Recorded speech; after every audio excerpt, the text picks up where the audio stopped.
আসসালামু আলাইকুম। সবাই কেমন আছেন? আশা করি ভালো আছেন।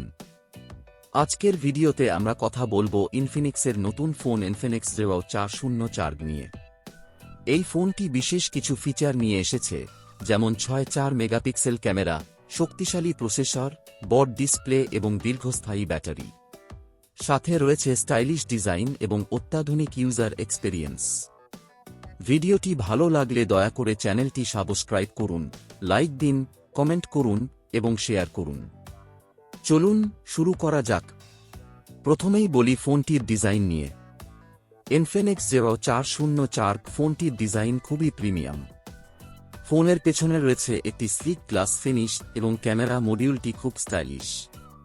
ফোনটি হাতে নিলেই বুঝতে পারবেন এর বিল্ড কোয়ালিটি অনেক ভালো এবং এটি একেবারে প্রিমিয়াম লুক দেয়।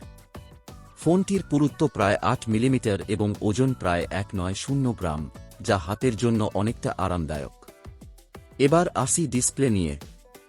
ইনফিনিক্স Zero 404 তে রয়েছে 6.7 inch full HD plus AMOLED display. এই ডিসপ্লেতে আপনার চোখে পড়বে উজ্জ্বল রং এবং চমৎকার কন্ট্রাস্ট। অ্যামোলেড ডিসপ্লে পাওয়া সত্যিই দুর্দান্ত, বিশেষ করে এই দামের মধ্যে। ডিসপ্লেটি যথেষ্ট উজ্জ্বল, তাই রোদে দাঁড়িয়েও আপনি স্ক্রিন পরিষ্কার দেখতে পাবেন। স্ন্যাপড্রাগনের ডিসপ্লের তুলনায় এই ফোনের ডিসপ্লে কোনো অংশে কম নয়। এবার কথা বলি পারফরম্যান্স নিয়ে। এই ফোনে ব্যবহার করা হয়েছে মিডিয়াটেক ডাইমেনসিটি 800 চিপসেট, যা একটি অক্টা কোর প্রসেসর। এতে 6 জিবির র্যাম এবং 128 জিবি ইন্টারনাল স্টোরেজ রয়েছে, যা বেশ ভালো পারফরম্যান্স দিতে সক্ষম। গেমিং, মাল্টিটাস্কিং, সোশ্যাল মিডিয়া এবং ভিডিও স্ট্রিমিং সবকিছুই খুব স্মুথভাবে চলে। তাছাড়া ফোনটি হালকা এবং মিডিয়াম গেমিংয়ের জন্য উপযুক্ত, যদিও হেভি গেমিংয়ের সময় কিছুটা হিট হতে পারে। এবার আসি ক্যামেরা নিয়ে। ইনফিনিক্স Zero 404 তে রয়েছে 6.4 মেগাপিক্সেল প্রধান ক্যামেরা, যা অসাধারণ ছবি তোলার জন্য উপযুক্ত। দিনে আলোতে ছবির কোয়ালিটি অত্যন্ত ভালো এবং এতে শার্পনেস এবং কালার অ্যাকিউরেসি ভালোভাবে থাকে। পোর্ট্রেইট মোডে ব্যাকগ্রাউন্ড ব্লার বেশ ভালো এবং ডেপথ সেন্টিমেন্ট সঠিকভাবে কাজ করে। এই ফোনে একটি 8 মেগাপিক্সেল আল্ট্রাওয়াইড ক্যামেরাও রয়েছে, যা একাধিক লোকের ছবি তোলার জন্য উপযুক্ত। এছাড়া একটি 2 মেগাপিক্সেল ডেপথ সেন্সর রয়েছে, যা পোর্ট্রেইট মোডকে আরও নিখুঁত করে তোলে।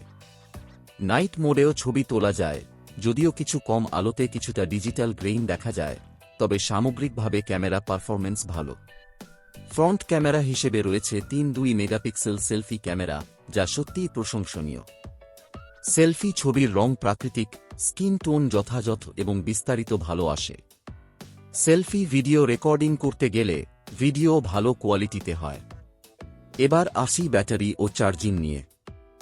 ইনফিনিক্স Zero 404 ফোনে রয়েছে 5000 mAh ব্যাটারি, যা সাধারণ ব্যবহারে একদিনের বেশি ব্যাকআপ দিতে সক্ষম। আপনি যদি ফোনটি হালকা ব্যবহার করেন, তবে এটি 2 দিন পর্যন্ত চলে যেতে পারে। চার্জিংয়ের জন্য রয়েছে 4-5 ওয়াট সুপার চার্জ, যা ফোনটিকে দ্রুত চার্জ করার জন্য সক্ষম। মাত্র 30 মিনিটে ফোনটি 50% চার্জ হয়ে যায়, যা খুবই সুবিধাজনক। ফোনটিতে সাইড মাউন্টেড ফিঙ্গারপ্রিন্ট সেন্সর রয়েছে, যা দ্রুত এবং নির্ভুলভাবে কাজ করে। এছাড়া ফেস আনলক সিস্টেমও রয়েছে। অপারেটিং সিস্টেম হিসেবে এই ফোনে রয়েছে অ্যান্ড্রয়েড 1.2 এবং SAS 1.0.6। SAS ইন্টারফেস বেশ সিম্পল এবং ব্যবহারকারী বান্ধব, তবে এতে কিছু প্রি-ইনস্টলড অ্যাপস থাকলেও আপনি সেগুলো আনইনস্টল করতে পারবেন। এবার দেখে নিই ইনফিনিক্স Zero 404 এর কিছু প্রোস এবং কনস। প্রোস: চমৎকার ডিজাইন এবং premium build quality. 6.4 megapixel camera, 6.7 ইঞ্চির full HD plus AMOLED display, শক্তিশালী MediaTek Dimensity 800 processor, 5000 mAh battery এবং দ্রুত charging, 3.2 megapixel selfie camera. Cons: 5G support নেই, হেভি গেমিংয়ের জন্য যথেষ্ট নয়, কিছু প্রি-ইনস্টলড অ্যাপস থাকায় ফোনটি কিছুটা ভারী মনে হতে পারে। সবকিছু মিলিয়ে ইনফিনিক্স Zero 404 একটি ভালো মিড-রেঞ্জ ফোন, যা অসাধারণ ক্যামেরা, দীর্ঘ ব্যাটারি লাইফ এবং একটি স্টাইলিশ ডিজাইন নিয়ে আসে। এই ফোনটি আপনার বাজেটের মধ্যে একটি ভালো পছন্দ হতে পারে, বিশেষ করে যদি আপনি একটি ভালো ক্যামেরা ফোন খুঁজছেন। ভিডিওটি ভালো লাগলে দয়া করে সাবস্ক্রাইব করুন, লাইক দিন, কমেন্টে আপনার মতামত জানিয়ে দিন এবং ভিডিওটি শেয়ার করুন। সবাই ভালো থাকবেন, সুস্থ থাকবেন।